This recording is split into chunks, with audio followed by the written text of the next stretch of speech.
But next, I'm going to tell you the story of this crocodile, Sweetheart. I mean, there he was, out there doing a quiet spot of fishing, when all of a sudden, bang! This giant crocodile came up, turned him over, bit half his leg off, dragged him down it.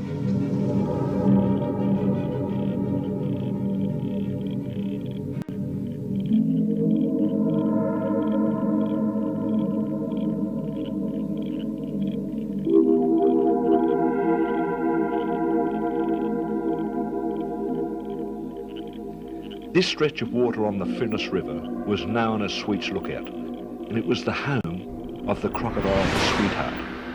It was also the site of 13 attacks by that one crocodile over a period of 5 years.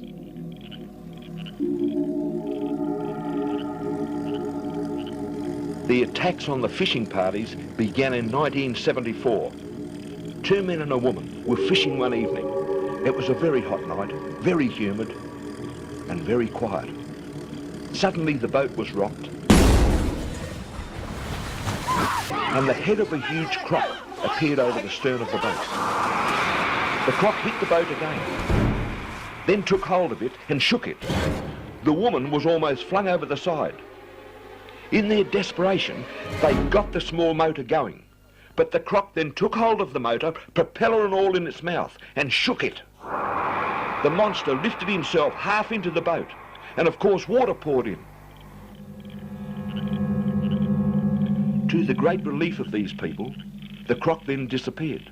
12 months later, Sweetheart did the same thing to the same boat. This time he broke off a piece of the engine cowling and put his teeth right through the hull.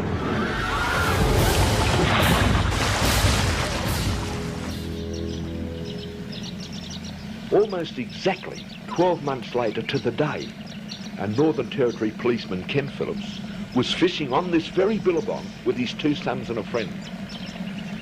It was one of those hot, humid November days. Well, we'd been fishing for around about an hour, and we're trolling along the bank. Nothing much was happening, it was all very quiet, and all of a sudden there was an almighty clang on the boat, just as if you'd hit the bow of the boat with a sledgehammer. Then all of a sudden the boat lurched to the right, and I thought we definitely were on a snag, and it rolled right over to one side. Merv was sort of stunned and amazed, and I looked at him, and he's actually, I suppose I was too, but he was white. And at that stage, on the left-hand side of the boat, the croc just surfaced, came up, and his head came up almost within touching distance of the boat, and I thought, it's Sweetheart. But I instinctively pointed my rod at the crocodile for some reason. I really don't know to this day why I did it. He went down, and we were all sort of still pretty shocked, but the thing that stuck in my mind was if I try and rev the motor up, that he might attack the motor. So I took off slowly. We went 20, 30, 40 metres without seeing the croc again, and really took off and left from there, and that was it. The attacks continued right through until 1979. Such people as Max Curtin and Ian Watson, Clyde Reborth, Max Davidson, Terry O'Brien, Carl Blumanis and Dick Gleisner. All of these people were experienced Northern Territory bushmen and fishermen. 13 attacks in all. By May 1979, the Conservation Commission had decided that Sweetheart was becoming too dangerous. Whilst he had never attacked anybody or killed anybody, and considering all the people that he'd thrown out of the boats, he'd had plenty of opportunity. But they knew that it would only be a matter of time. Policeman Denver Marchant and Ranger Dave Linder went hunting for him on Sweets Lookout on the night of the 28th of May 1979. Denver Marchant takes up the story. This apparition appeared behind Dave, for want of a better word, because I knew what it was, but I didn't sort of want to believe what it was. And it headed straight for the top of the outboard motor for the cowling, and it hit the boat with a heck of a thump.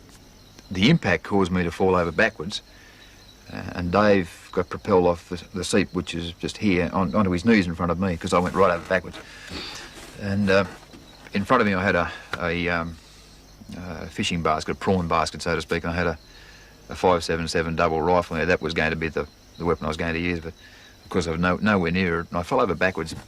As I went over, I sort of grabbed the side of the boat, and I know I left crimp marks in it, and out of sheer panic and fright, I suppose. But I got back up on the seat again. What had happened, the transom had been pulled right under the water, and the water just poured over the back of it. It had a V transom. And Dave sat back up in the seat. We looked at each other, and because we knew what it was, obviously. But Dave hadn't seen it, of course, but I'd seen it right on Dave, and I obviously had a wild look in my eye. I said, oh, that classic line out of Jaws. I said, we need a bigger boat. Sweetheart survived that attempt, but the end was near.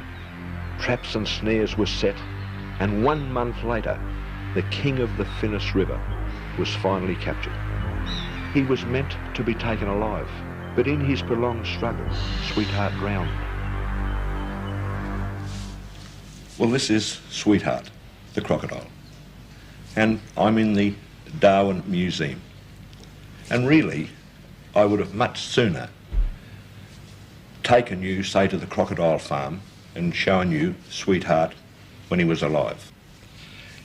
He's 5.1 metres in length, that's just over 16.5 feet, and in excess of 800 kilograms in weight. And I mean, when you look at him, have a look at the size of those back legs, the teeth. And he's a male. A lot of them reckon he was a female, because only a female could be that cantankerous. And when you think of all this and you look at him and you think how ferocious he looks, and realise that he never ever killed anybody or attacked any person. Amazing.